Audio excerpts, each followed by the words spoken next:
பாளை rosemary பள்ளியில் மாணவ மாணவிகள் கராத்தே சாதனை முயற்சியில் ஈடுபட்டனர். இசிண்டியோ கராத்தே மற்றும் கொபுடா ஃபெடரேஷன் போதிச்சு இணைந்து சோழன் புக் ஆஃப் உலக கராத்தே சாதனை முயற்சி பாளை என்ஜிஓ காலனி ரோஸ்மேரி பள்ளியில் வைத்து நடைபெற்றது. பள்ளி முதல்வர் மகேஸ்வரி வரவேற்றார். கராத்தே கழக தொழில்நுட்ப இயக்குனர் தலைமை மதிப்பீட்டாளர் சண்முகவேல் சிறப்புரையாற்றினார். சாதனை அமைப்பின் நிறுவனர் நீலமேகம் நிமிழன், பொகத செயலாளர் ஆர்த்திகா, மாநில செயலாளர் செல்வராஜ் ஆகியோர் பேசினர். தலைமை விருந்தினர்களாக பள்ளி இயக்குனர் ஜெயஸ் பொன்னையா, தாளாளர் சுஜித்ரா ஜெயஸ் ஆகியோர் பங்கேற்றனர். இதில் 200 மாணவ மாணவிகள் 3 மணி நேரத்தில் 3 லட்சம் முன்னோக்கி உதைத்தல் சாதனை முயற்சியில் ஈடுபட்டனர். இதனால் முந்தைய 2.85 லட்சம் சாதனை முறியடிக்கப்பட்டது. இதற்கான அங்கீகார சான்றிதழும் மாணவ மாணவிகளுக்கு வழங்கப்பட்டது. போதிச்சு அகாடமி நிறுவனர் மாரிமுத்து நன்றி கூறினார்.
வணக்கம். என்னுடைய பேர் முனைவர் நீலமேகம் நிமிழன். சோழன் உலக சாதனை புத்தக நிறுவனத்துடைய நிறுவனர் மற்றும் முதன்மை ஆசிரியர். மாணவர்கள் மத்தியில் தன்னம்பிக்கை ஏற்படுத்த வேண்டும், அதே நேரம் தற்காப்பு கலையான கராத்தையை கற்பதன் மூலம் நம்ம தற்பாதுகாப்பை மேற்கொள்ளலாம் என்ற அடிப்படையில் 200 மாணவர்கள் ஒன்றிணைந்து, அதாவது 5 வயது முதல் 18 வயதிலான வரையிலான மாணவர்கள் 200 பேர் ஒன்றிணைந்து ஒருவர் தலா 1500 ஃப்ரண்ட் கிக்ஸ் செய்வதன் மூலம், அதாவது தொடர்ந்து 3 மணி நேரத்தில் 3 லட்சம் ஃப்ரண்ட் கிக்ஸை செய்வதன் மூலம் ஒரு புதிய சோழன் உலக சாதனை படைக்கும் முயற்சியானது தற்போது மேற்கொண்டு வெற்றிகரமாக நிறைவு பெற்றிருக்கிறது. இந்த உலக சாதனை முயற்சியானது ரோஸ்மேரி ஸ்கூல் ஆஃப் எக்ஸலன்ஸ் பள்ளியில் நடைபெற்றுக் கொண்டிருக்கிறது. இந்த உலக சாதனை முயற்சியை ஒருங்கிணைத்து நடத்தி கொண்டிருக்கிறார்கள் போதிட்ரி அகாடமி மற்றும் இஷிண்டியோ கராத்தே கொபுடோ ஃபெடரேஷன். இதனுடைய மேலும் ஒரு நோக்கமானது மாணவர்களுக்கு தொடர்ந்து இப்படியான நிகழ்ச்சிகளை செய்வதன் மூலம் அவர்கள் மத்தியில் ஒரு தன்னம்பிக்கை ஏற்படுத்தும். அதாவது நம்ம தொடர்ந்து முயற்சி செய்தால் அனைத்துமே சாத்தியம் என்ற அற்புதமான நோக்கத்தை பற்றிய விழிப்புணர்வை ஏற்படுத்துவதும் இதன் ஒரு அம்சமாகும்.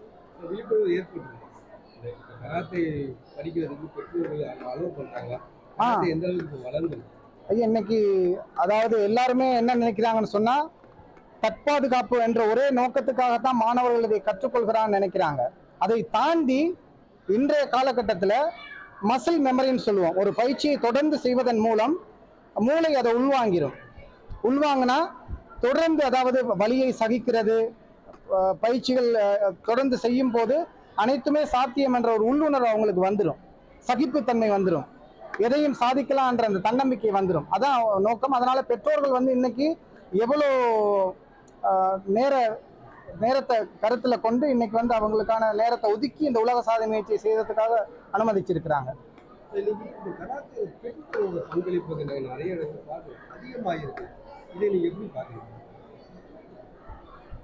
கட்டாயம் ஐயா. அதாவது இன்று காலப்பகுதியில் மீண்டும் சொல்றேன், அதாவது ஆண்கள் படைக்கப்பட்டிருக்கிறதே பெண்களை பாதுகாக்கிறதுக்கு தான். அப்ப ஆண்கள்கிட்ட இருந்து தங்களை காத்துக் கொள்றதுக்காகத்தான் கராத்தே நாங்க பயின்றதை தாண்டி அவங்க கராத்தே பயிற்சி பண்ற ஒரே நோக்கம் தங்களை தற்காப்பு தாண்டி தன்னம்பிக்கையை வளர்க்கறது தான் அதனுடைய நோக்கம். அதாவது இப்ப 3 லட்சம் கிக் நம்ம தொடர்ந்து முயற்சி செய்தால் எதுனாலும் சாதிக்கலாம் என்ற ஒரு உயர்ந்த நோக்கத்துல தான் அதை பண்ணிட்டு இருக்கிறாங்க. அது சாதிச்சிட்டோம்ன்ற அந்த இடத்துக்கு அவங்க வந்திருக்கிறாங்க. சாதனை நிகழ்ச்சிலாம் பண்றோம், சாதிக்கிறாங்க மாணவர்கள். இந்த சாதனைக்கு அவங்களுக்கு பலன் கிடைக்குது பின்னாடி அரசு வேலை இந்த மாதிரி விஷயங்கள்ல அவங்களுக்கு நிறைவான பங்களிப்பு கிடைக்குது. இல்லைங்க, உலக சாதனை முயற்சின்றதையா ஒருத்தர் தோற்கடிப்பதல்ல. அதனுடைய நோக்கம் என்னால முடியுன்றது, நான் ஒரு தனித்துவமானவன், ஒரு உலக சாதனையாளர் என்ற அந்த தன்னம்பிக்கை அவங்களுக்கு ஏற்படுத்துறது தான், அந்த முதன்மை தன்மை அவங்களுக்கு கொடுக்கிறது. அதான் அதனுடைய நோக்கம். இதன் மூலம் அரசு வேலை வாய்ப்பு கிடைக்குமான்றதுக்கு இல்லை. அடுத்த கட்ட உங்களோட முயற்சி இன்னைக்கு 3 லட்சத்துக்கு சாதனை பண்ணியிருக்காங்க. ஆமா, அடுத்து நம்மளுடைய அடுத்த கட்ட இலக்கு முயற்சி என்னவா இருக்கு? இல்லைங்க, இதுக்கு அடுத்து இதை இன்னொருவர் முறையடிப்பாங்க. இதனுடைய நோக்கம் என்னன்னா, இப்ப இன்னைக்கு 3 லட்சம் கிக்ஸை இவங்க செய்து ஒரு உலக சாதனையா பதிவு செஞ்சிருக்கிறாங்க, ஒரு இலக்கை கொடுத்திருக்கிறாங்க. உலக அளவுல இதை முறையடிக்கிறதுக்கு இன்னும் 200 மாணவர்கள் சேர்ந்து 3.5 லட்சம் கிக்ஸ் பண்ணும்போது இது முறையடிக்கப்படும். இப்ப இதுதான் இதுக்கு முன்னாடி இருந்த அனைத்து சாதனையுமே முறையடிச்சு இன்னைக்கு இந்த சாதனை பதிகிறாங்க அந்த மாணவர்கள். இதுக்கு முன்னாடி இருந்தக்கூடிய சாதனை 2,80,000, அதை இவங்க முறையடிச்சு இன்னைக்கு 3 லட்சமா பண்றாங்க.